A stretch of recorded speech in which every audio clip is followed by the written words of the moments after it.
This is NewsCenter 6, an exclusive cable television service for Lowell, Chelmsford, and Tewksbury, with anchors Mary Haddad and Marcus Jones. Good evening, everyone. I'm Marcus Jones. And I'm Mary Haddad. Here's what's happening. Thousands of runners from around the world took part today in the 98th running of the Boston Marathon. Hundreds of Greater Lowell Road Runners took part in the 26-mile trek from Hopkinton to Boylston Street in downtown Boston. David Sakowich was there to greet the finishers. Dave.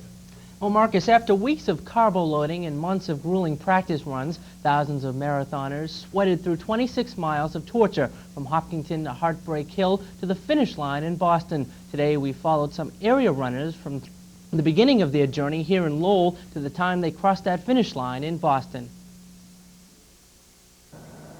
After months of preparation, Greater Lowell Road Runners gathered near the Wang Towers this morning in boarded buses which took them on the first part of what could be a long day's journey, Hopkinton, Massachusetts. So what attracts these die-hard runners to take part in this 26-mile test of endurance? Well, I like it because it's a world event, and it's the only event that you can line up beside the best athletes in the world in our sport, and be part of the action. You know, if I were say a golfer, I wouldn't be able to tee off with Arnold Palmer. So it's nice to be able to tee off with Bill Rogers.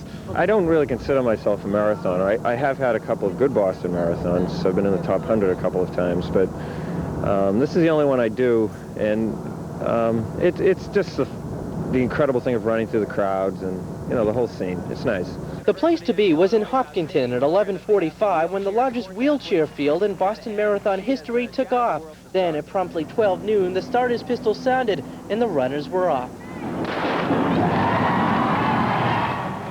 The field begins with some 9,000 runners huddled in packs as they cross through Ashland, Framingham, and then onto Heartbreak Hill, the place which separates runners from the stragglers.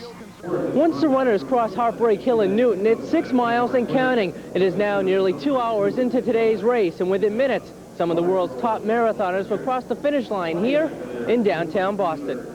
Thousands of spectators lined the streets and rooftops of downtown Boston for the last mile of the race. It was neck and neck between the male runners, but in the end, Cosmas and Deddy beat out Andres Espinosa by seconds, but both broke marathon records.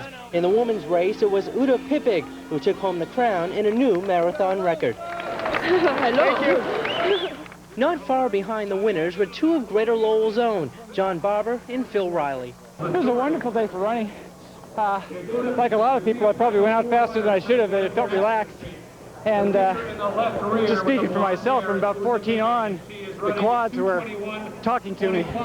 So I feel very fortunate to have held together so it was a wonderful day. I had a good race. My calves were tight the last 3 or 4 miles. I slowed down considerably, but I had a 34:07. I'm happy with that time. Of course, congratulations to everyone who crossed that finish line in Boston today. In the wheelchair event, Heinz Fry of Switzerland took home the men's crown, and Jean Driscoll once again was the women's champion. And as we speak, runners are still crossing the finish line, and they'll be doing so. That's right, for the next couple of hours.